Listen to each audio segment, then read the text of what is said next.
The last thing I expected to find in our bedroom was another man's watch. Not just any watch, a Rolex Submariner that certainly wasn't mine, the kind of watch I couldn't afford while pouring every cent into building our dream home. But there it was, sitting on my wife Eliza's nightstand like it belonged there, like its owner belonged in our bed. You think you know someone after 8 years of marriage. You think you can read the subtle shifts in their behavior. But sometimes the truth hides in plain sight, like architectural plans with someone else's. Name where yours should be. Let me take you through the construction of the perfect betrayal. I'm Michael Sterling, and this is how I built a sanctuary for the woman I loved, only to discover I was building my own personal hell. It all started on our 7th anniversary. Eliza and I were having dinner at Bellini's, the Italian place where we had our first date. The candlelight caught in her auburn hair, creating this halo effect I couldn't stop staring at. Even after all those years, she still took my breath away. "I want us to build our own house," she said, reaching across the table to take my hand. Her eyes sparkled with excitement. "Something that's truly ours. A place where we can grow old together." The way she squeezed my fingers, the earnestness in her voice. I was sold before she even finished her pitch. I'd been saving for years, working 60-hour weeks at the architectural firm, taking on freelance projects on weekends. The timing felt right. Where would we even start? I asked, already mentally sketching floor plans. "I found the perfect plot of land," she said, sliding her phone across the table. 5 acres just outside the city. Trees, a stream running through the back portion. It's everything we've talked about. I scrolled through the photos, each one more stunning than the last. A clearing surrounded by old-growth oaks. A natural slope that would be perfect for the walkout basement I'd always wanted. The asking price made me wince, but I'd have enough if I liquidated my investment account. "Let's do it," I said, my heart racing with possibilities. "Let's build our forever home." Eliza's smile in that moment? God, I wish I could go back and really study it. Was there already something hidden behind those perfect white teeth? Was she already calculating how to turn my dream into her escape plan? We closed on the land 2 months later. I insisted on paying for it outright. No mortgage, no loans. This was our fresh start, and I wanted it to be clean. $180,000 from my personal savings. Money I'd been setting aside since my first job out of college. "I'll handle the paperwork," Eliza offered. "You're already swamped with your new project at work. It's the least I can do." I kissed her forehead, grateful for her thoughtfulness. "You're amazing. I don't know what I'd do without you. If only I'd known how prophetic those words would become." The plans took shape quickly. As an architect, this was my element. I spent evenings and weekends drafting what would become our masterpiece, a modern farmhouse with clean lines and warm touches, 4 bedrooms for the family we planned to start, an open kitchen because Eliza loved to entertain, a wraparound porch where we could watch the sunset together. "The master bedroom should face east," she insisted. "I want to wake up with the sun." I incorporated every suggestion she made. This wasn't just my house. It was ours. Our vision. Our future. Construction began in spring. I'd visit the site every day after work, sometimes bringing dinner to eat among the half-finished walls. Eliza came less frequently, citing her demanding schedule at the marketing agency where she worked.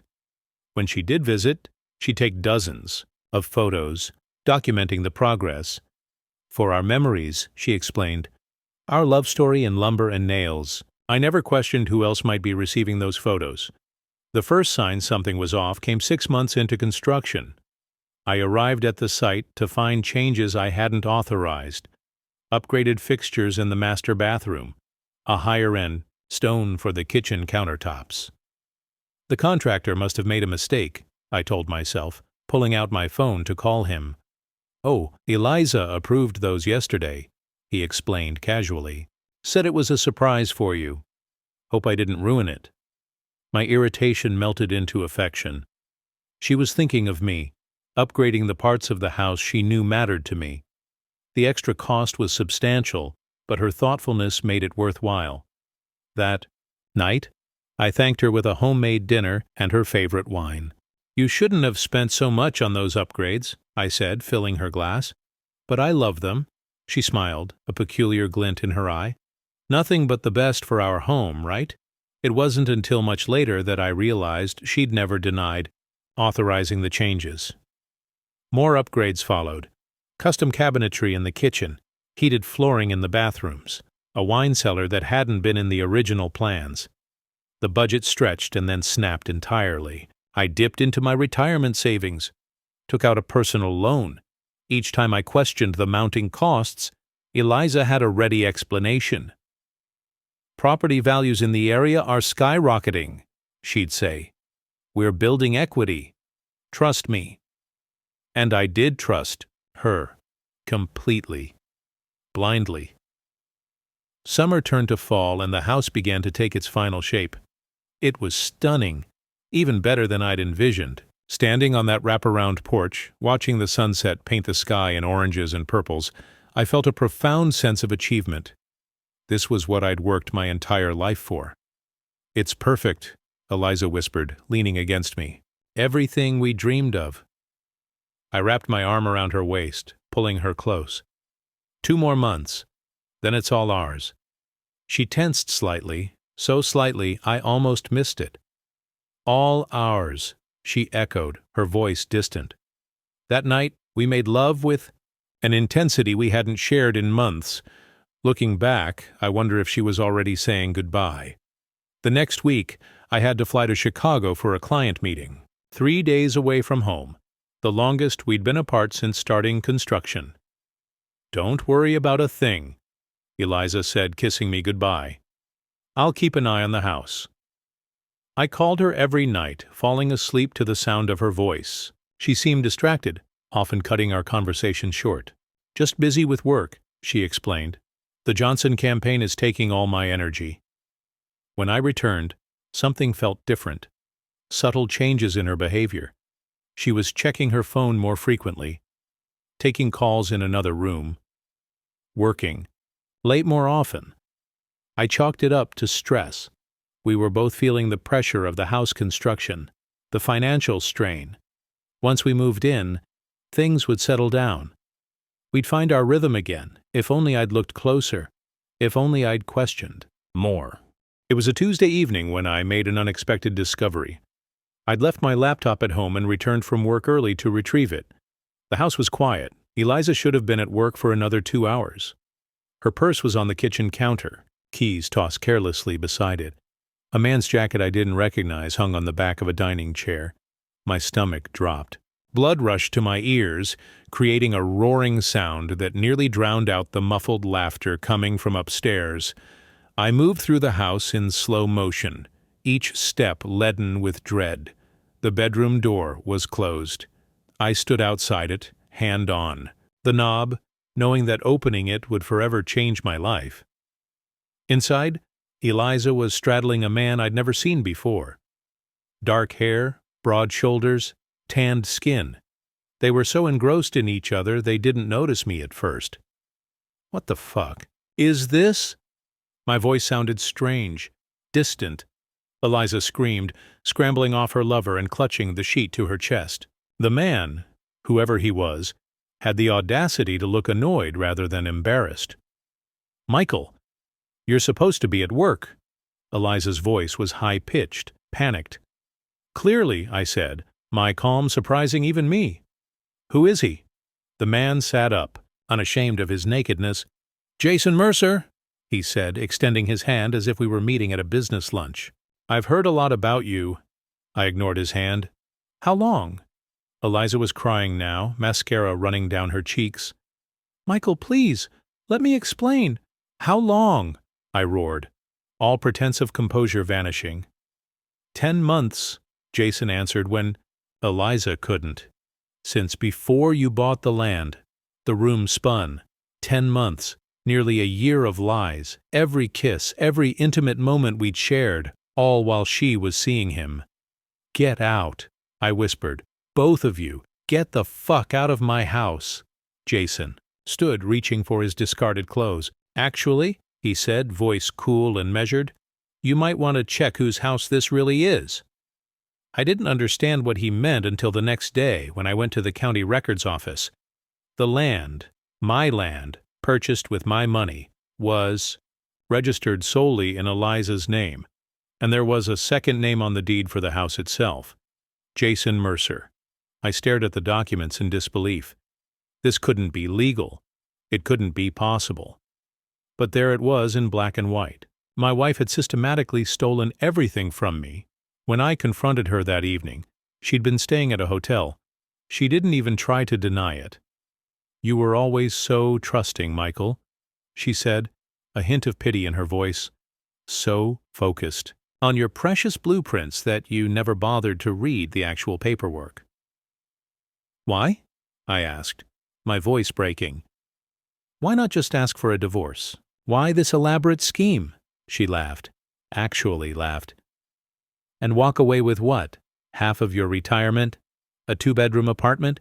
I wanted more. I deserved more." "So you found someone with money," I concluded, the pieces finally falling into place, the expensive upgrades, the rushed timeline.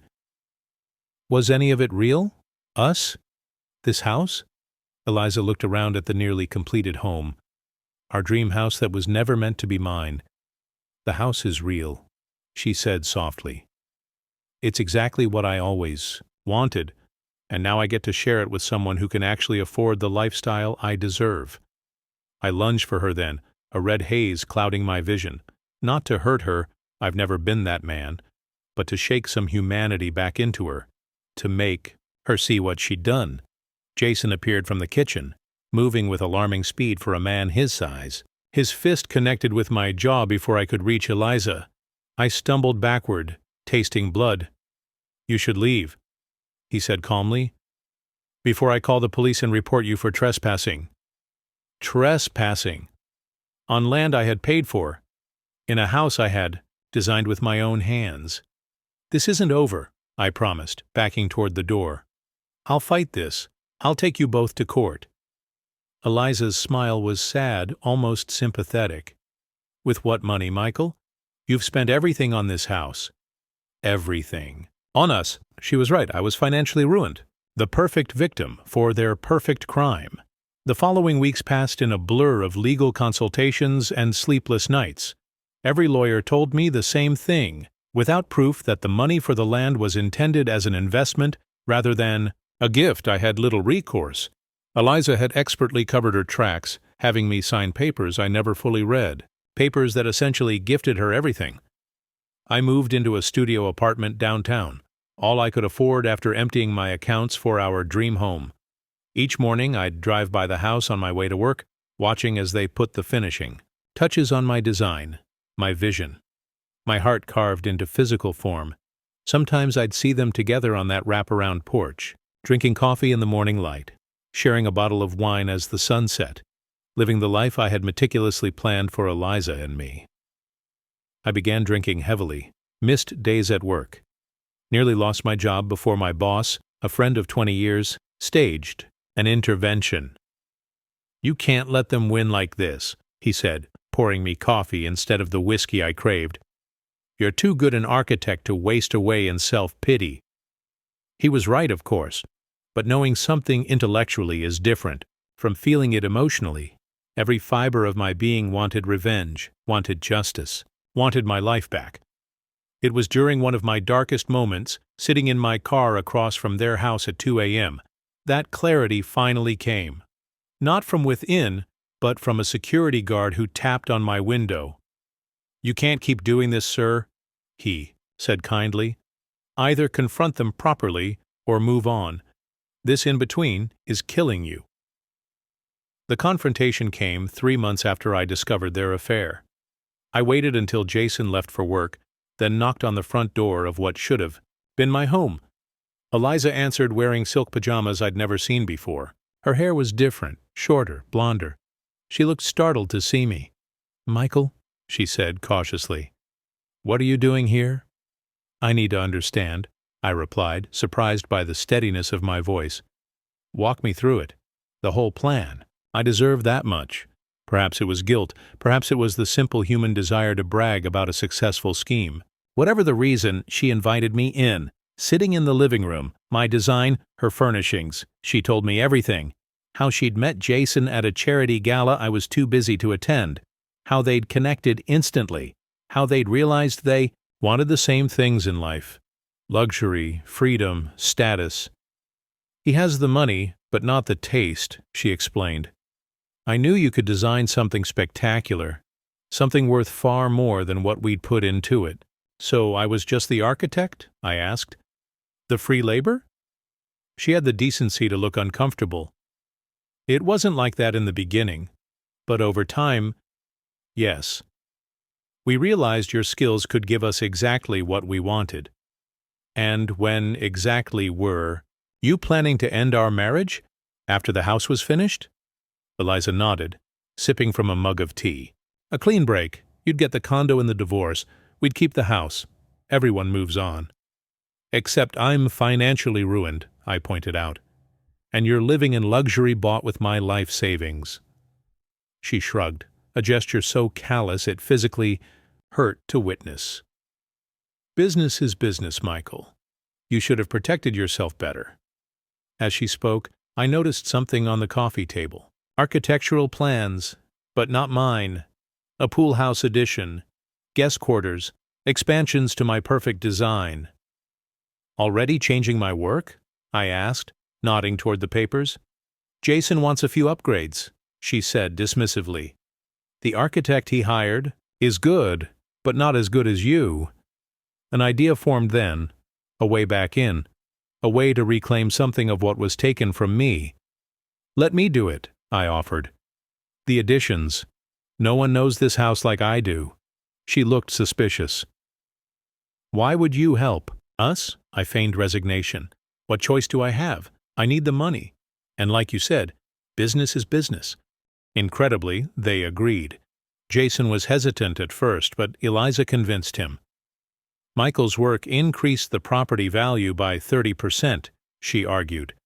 Imagine what these additions could do. And so began the strangest professional arrangement of my life.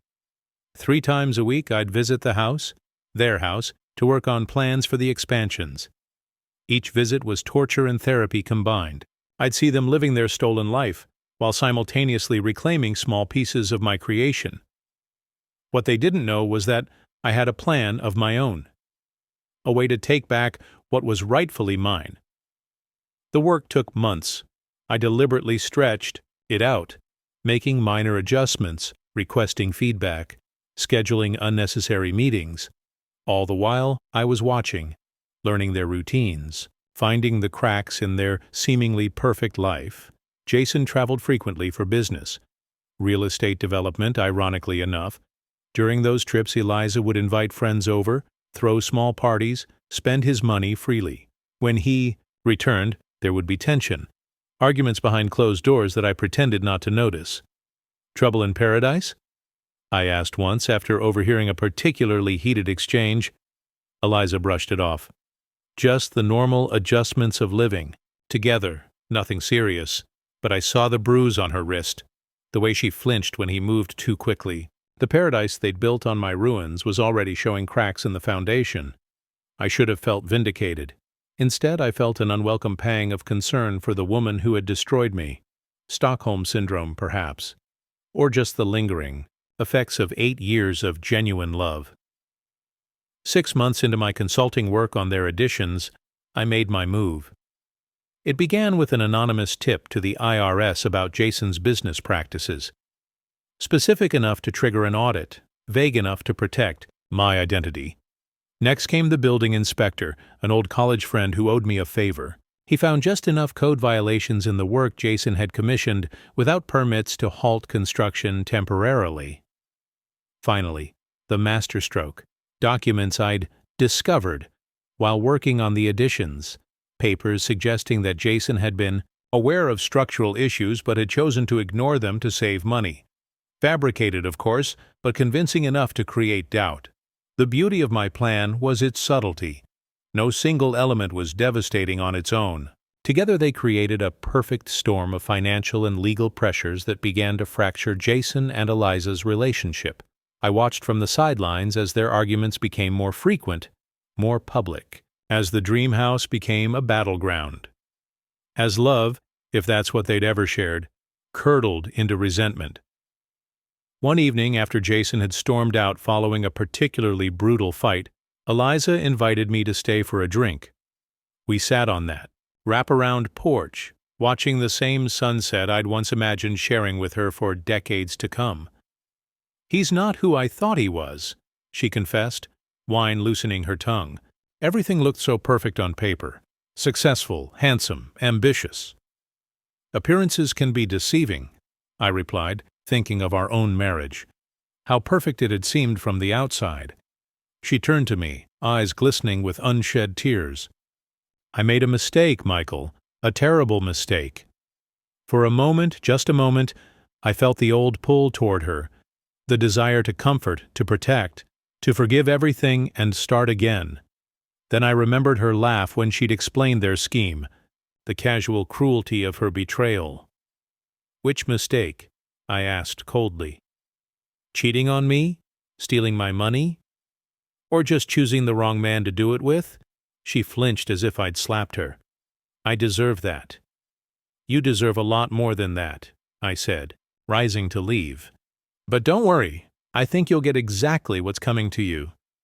The collapse happened faster than even I had anticipated. Jason's business troubles mounted. The house, their precious stolen house, went from being an asset to a liability. Too expensive to maintain, impossible to sell with the construction issues I'd helped bring to light. I kept working for them through it all, playing the professional, pretending not to notice as their relationship disintegrated around me. Each visit revealed new signs of their impending doom. Unpaid bills on the counter, half-packed boxes in the guest room, Jason sleeping in the home office I'd designed as a nursery for our future children. The final act came on a rainy Tuesday afternoon. I arrived for our scheduled meeting to find Eliza alone, eye blackened, lip split. "Did he do this to you?" I asked, professional detachment forgotten in a surge of primitive rage. She nodded, wincing as she touched her swollen lip. "He found out. I've been moving money from our joint account, preparing an exit strategy." The irony was almost too perfect. "History repeats itself," I observed. "I called the police," she said, voice small. "He's been arrested. Domestic violence and some financial charges they've been building against him." I sat beside her on the sofa, the overpriced Italian leather she'd insisted we needed, and fought the urge to comfort her. "What will you do now?" "Sell the house, pay off the debts, start over somewhere new." She looked around at the space that had once represented her grand ambition. "All this, it wasn't worth it. I had something real with you, and I threw it away for a fantasy. I should have savored that moment. Her regret, her acknowledgement of what she'd destroyed. Instead, I felt hollow, empty. The revenge I'd orchestrated had brought me no joy, no closure. "I want to make things right," she whispered, moving closer. "It's not too late for us, is it?" Her hand found mine, familiar, warm. For a heartbeat, I allowed myself to imagine reconciliation, forgiveness, a second chance. Then reality reasserted itself. The trust between us hadn't just been broken, it had been systematically dismantled, piece by piece, over months of calculated betrayal. "It was too late the moment you decided I was something to be used rather than someone to be loved," I said, gently removing my hand from hers. "I wish you well, Eliza, but we have no future together." The house sold at auction 6 months later, fetching far less than its actual value due to the legal complications surrounding it. I attended out of curiosity, watching as strangers walked through the space I'd poured my heart into. Eliza wasn't there. She'd moved to Arizona, I'd heard, starting fresh. Jason was serving time for financial fraud and assault. The domestic violence charge had opened a Pandora's box of past crimes. As for me, I used my portion of the proceeds, awarded after a lengthy legal battle that consumed what remained of my savings, to buy a small piece of land outside the city. Not as picturesque as the original plot, but peaceful. Mine. I've started drafting plans for a new house, simpler than the first, more honest in its design. A place built on clear-eyed reality rather than romantic illusion. Sometimes in moments of quiet reflection, I wonder what might have been if Eliza had been honest about her dissatisfaction, if I'd paid more attention to the warning signs, if we'd faced our issues together instead of allowing them to fester in silence. But those thoughts lead nowhere productive. The house we built, both the physical structure and the marriage it represented, was rotten from the foundation up. No amount of renovation could have saved it. The only path forward was to demolish it completely and start again. With new plans, new materials, and most importantly, new expectations. After all, the most important lesson in architecture is this: a structure is only as strong as what lies beneath the surface, the parts no one sees, the connections that hold everything together when storms rage and foundations shift. I'm building differently now, taking my time, checking every joint and seam, making sure there are no hidden flaws that could bring everything crashing down, because the next house I build won't just be a structure of wood and stone, it will be a testament to resilience, to starting over, to building something lasting, and true from the ashes of betrayal. And this time, I'll read every word of the paperwork.